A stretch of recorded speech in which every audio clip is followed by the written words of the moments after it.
The city of brass. Rudyard Kipling. Quo. Here was a people whom after their works thou shalt see wept over for their lost dominion, and in this palace is the last information respecting lords collected in the dust. Quo. The Arabian Nights. In a land that the sand overlays, the ways to her gates are untrod, a multitude ended their days whose gates were made splendid by God, till they grew drunk and were smitten with madness and went to their fall, and of these is a story written, but Allah alone knoweth all. When the wine stirred in their heart their bosoms dilated. They rose to suppose themselves kings over all things created, to decree a new earth at a birth without labor or sorrow, to declare, Quo. We prepare it today and inherit tomorrow. Quo. They chose themselves prophets and priests of minute understanding, men swift to see down, and outrun, their extremist commanding, of the tribe which describe with a jibe the perversions of justice, panders avowed with crowd whatsoever its lust is. Swiftly these pulled down the walls that their fathers had made them, the impregnable ramparts of old, they raised and relaid them as playgrounds of pleasure and leisure, with limitless entries, and havens of rest for the wastrels where once walked the sentries. And because there was need of more pay for the shouters and marchers, they disbanded in face of their foemen their yeomen and archers.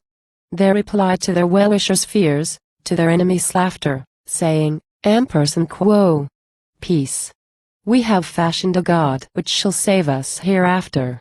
We ascribe all dominion to man in his factions conferring, and have given to numbers the name of the wisdom unerring. Quo. They said, Quo. Who has hate in his soul? Who has envied his neighbor? Let him arise and control both that man and his labor. Quo. They said, Quo. Who is eaten by sloth? Whose unthrift has destroyed him? He shall levy a tribute from all because none have employed him. Quo. They said, Quo.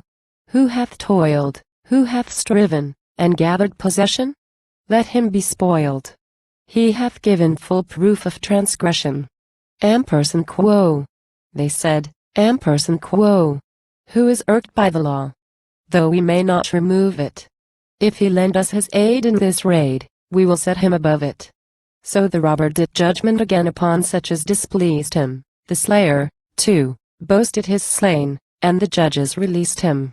As for their kinsmen far off, on the skirts of the nation, they harried all earth to make sure none escaped reprobation.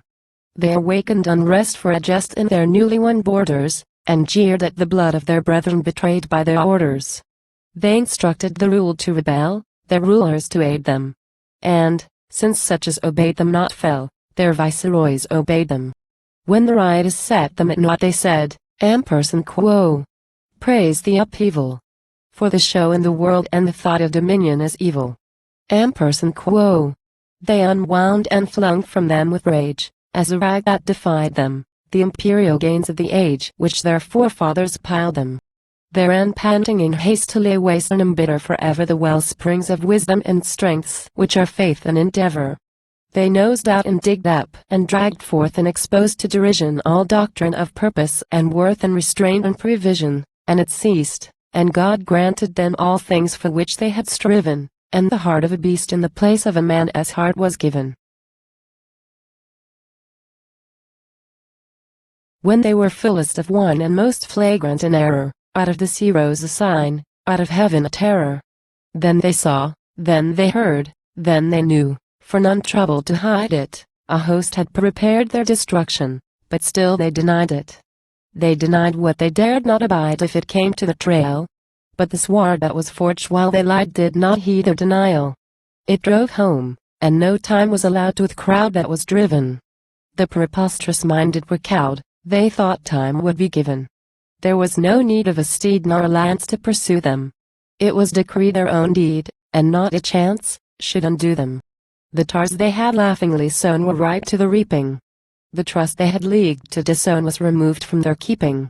The eaters of other men spread, the exempted from hardship, the excusers of impotence fled, abdicating their wardship, for the hate they had taught through the state brought the state no defender, and it passed from the roll of the nations in headlong surrender.